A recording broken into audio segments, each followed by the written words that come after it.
السلام عليكم ورحمة الله وبركاته. حبايبي أهلا وسهلا بيكم. النهاردة فيديو جديد هقدم لكم فيه طريقة عمل حاجة حلوة. هنعمل حاجة كده تشبه المعمول اللي بيتعمل في الدول العربية. كمان يشبه أكلة من الأكلات اللي بيعملوها، بتتحشي بالمكسرات والحاجات دي، بس احنا هنعملها اقتصادية وسهلة. كل اللي عايزينه كوباية لبن، معلقة سمنة، دقيق سيمونيلا كوباية، ونص كوباية سكر. هنبتدي الشغل على طول. ان احنا سيحنا السمنة مع اللبن، ممكن تحط زبدة، ممكن تحط معلقة زيت على حسب رغبتك. بعد كده بندوب السكر تماما. بعد ما يدوب السكر تماما كل ده على النار، والنار تبقى عالية لغاية كده. بعد كده تبتدي تهديها أول ما تضيفي دقيق السمونيلة أو دقيق السميد.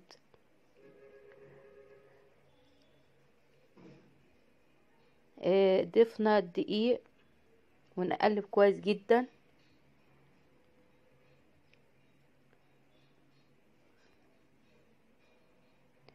طبعا التقليب على النار هياخد منك وقت ومجهود، بس النتيجة هتعجبك جدا. ما تستاهلش، يعني تحس انها تستاهل الوقفة اللي انت وقفتيها.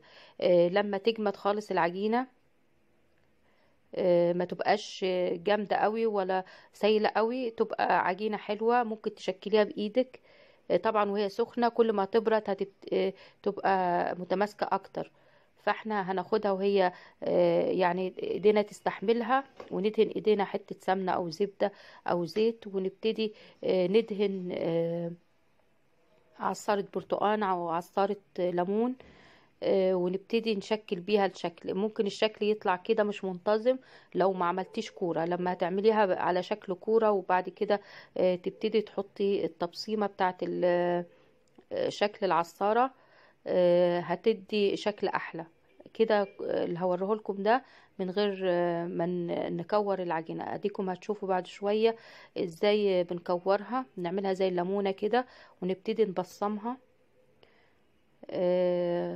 خلي بالكم ذرة البيكنج باودر اللي حطيناها تخلي الشكل يتساوى حتى لو عملتي الشكل ده.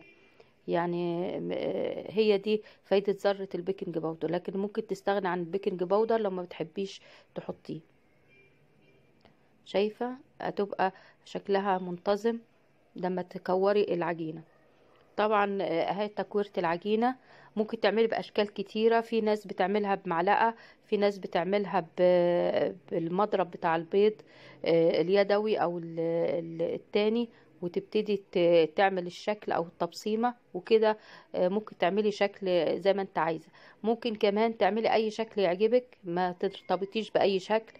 شايفة العجينة حلوة جدا. انا كنت خايفة اعملها بصراحة، بس لما عملتها حسيتها عجينة جميلة وحلوة جدا. شايفين سهلة جدا، ولما تبصميها كده تحسيها حلوة العجينة ومستوية. على فكرة أنا دقت العجينة وأنا بعملها، حسيتها طعمها حلو ومستوي وجميل. يعني مش مفيهاش أي حاجة، لا بيض ولا أي حاجة. ممكن اللي يحب يدوقها وهو بيعملها يلاقيها حلوة. ممكن على فكرة بدل ما تحطي نص كوباية سكر، ممكن تقللي السكر او تكتري السكر على حسب رغبتك. اللي هيحط سكر قليل هقول له في الاخر لو يحتاج سكر هنعمل ايه. اللي هيحط سكر كتير خلاص يبقى مش هيعمل الخطوة اللي احنا هنعملها في الاخر. شايفة سهل جدا. وكده ممكن تعملي اي مخبوزات او حاجات بالطريقة دي. تجيبي عصارة البرتقال او عصارة الليمون وتبتدي تعملي تبصيم بيها، ومش محتاجة القطاعات ولا اي حاجة، وخصوصا في الاعياد والمناسبات. شايفة في منتهى السهولة والسرعة. طبعا هوريكي كذا شكل. انا ولادي قعدوا يلعبوا ويعملوا معايا. ممكن تكبري شكل العجينة وتصغريها حسب رغبتك. شايفة بنفس قطعة البرتقال بنبتدي نعمل أشكال. طبعا فرصة للولاد وهم في الأجازات يقعدوا يلعبوا ويعملوا الأشكال اللي هم عايزاهم. في كحك العيد إن شاء الله نحاول نعمل الأشكال دي من غير ما نتعب روحنا ولا نجيب مناقيش والحاجات دي كلها وتضيع وقتنا. على فكرة بحاول ان انا اقدم لكم اصناف كده تبقى في الشتاء وفي المناسبات تقدميها، وبين الوجبات، بحيث ولادك طبعا بيحبوا الحلويات، وخصوصا في الشتاء وحتى في رمضان ان شاء الله، ربنا يبلغنا رمضان بإذن الله. الحلويات دي تبقى حلوة، مش لازم نرتبط بالكنافة والقطايف والحاجات دي. حاجات في البيت رخيصة وسهلة. يعني الحلوى دي اقتصادية جدا. هذه السمونيلة تقريبا الكيلو ب5 6 جنيه. احنا خدنا كوباية واحدة منه. كوباية اللبن زي اي كوباية لبن ولادك بيشربوها. ممكن تحطي مكان اللبن زبادي. بس طبعا ما نيجي نعملها على النار هتبقى مش هينفع. ممكن تعمليها لو ضفت الزبادي تبقى تحطيها بقى، ما تحطهاش على النار، وتبتدي تقلبي العجينة من غير ما تحطيها على النار. حاولت برضو اعمل اشكال بالقطاعات اللي عندي، اي اشكال، بحيث انك انتي تغيري في الاشكال وتدي الاطفال يلعبوا ويفرحوا بالحاجات دي. يعني احنا بنعمل الحلويات دي عشان نفرح العيال الصغيرين اكتر مننا كمان. هتدي شكل اللي انت عايزه تعمل شكل وردة، شكل قلب، شكل اي حاجة، وهتشوفوا الولاد عاملين اشكال كتير موجودة. انا على فكرة اختصرت في طريقة عمل الحاجة ان احنا نحطها على النار، والوقت اللي خدته على النار في ان انا اوريكم الاشكال، بحيث اللي تعملي كذا شكل على حسب رغبتك. يعني كان ممكن اخلي الدقايق، يعني انا كان وقت الفيديو 27 دقيقة. حشت معظم الدقايق اللي كانت على البوتاجاز. ما خليتش غير حاجات بسيطة، بحيث ان انا الوقت اللي اطلعه في البوتاجاز اوريه لكم اشكال تنتفعوا بيها. طبعا اهم حاجة ان الواحد يطلع الحاجة في الشكل الخارجي عشان تبقى شكلها حلو. طبعا تجيبي صينية تبقى مدهونة، وتبتدي تحطيه فيها.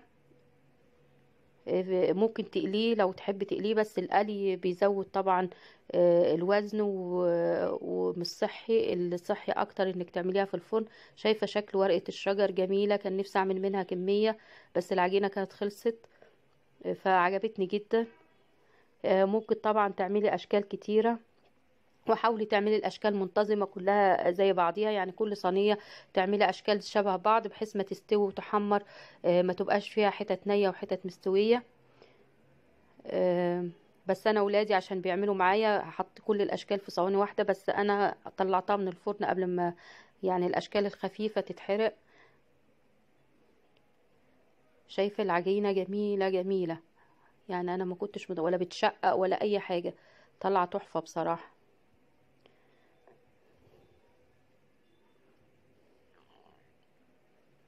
طبعا اللي عايز يحشي العجينه مكسرات او جوز هند او اي حاجه، هيعمل ايه؟ هيجيب اللي هي بتاعه العصير دي، عصاره البرتقال او الليمون، ويعمل بالشكل بتاعها زي تجويف كده، ويبتدي يحشيها بالمكسرات. شايفين اشكال اللي ولادي عاملينها دي؟ لما جيت تستوي الحاجات حشتها في الاول قبل ما تتحرق، كانت احمرت طبعا واستوت اول حاجة. وعلى فكرة كل ما تخف الشكل كل ما يطلع احلى في الطعم والسوى كمان وفي اللون. شايفين عملوا كمان بالوردة بتاعت القطاعات، عملوا اشكال حلوة. يعني الشكل بيطلع على حسب مزاج الواحد، مش لازم ترتبطي بشكل معين. يا ريت تجربوا العجينة دي، هتعجبكم جدا. وممكن نفس الفكرة بتتعمل من غير دقيق السمونيلة، بتتعمل بالدقيق العادي. وبعد كده بتشكليها بتبقى سهلة كمان وحلوة جدا.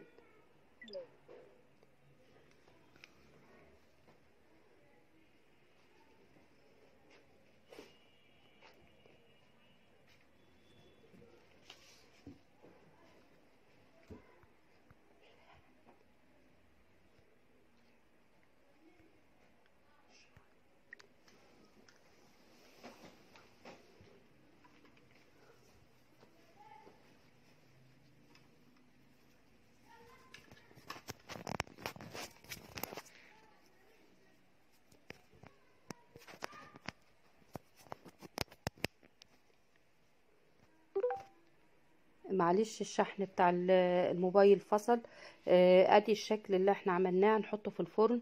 وطبعا لازم الفرن يكون سخن على الاقل 180 درجة. وتولعي الشواية عشان يحمر بسرعة، لان هو يعتبر مستوي. وجهزت الشربات اللي عبارة عن كوباية سكر وكوباية مية ونص ليمونة. وخليتهم يغلوا على النار، وبعد كده طلعتهم من الفرن.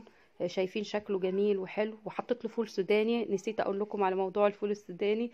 ممكن تحط اي مكسرات موجوده عندك، جوز هند، اي حاجه. وبعد ما طلع من الفرن زقيته بشويه شربات. على فكره انا ضفت معلقه عسل للشربات، لان انا ما بحبش السكر، بحب العسل احلى. عسل نحل. وبعد ما يطلع ممكن تخليه يحمر ازيد كمان من كده في الفرن. بس انا ولادي قالوا لي لا، نطلعه كده يبقى ما يبقاش احمر جامد، ما بيحبوش الحاجات اللي تبقى. ولايك وشير وسبسكرايب للقناة، والسلام عليكم ورحمة الله وبركاته.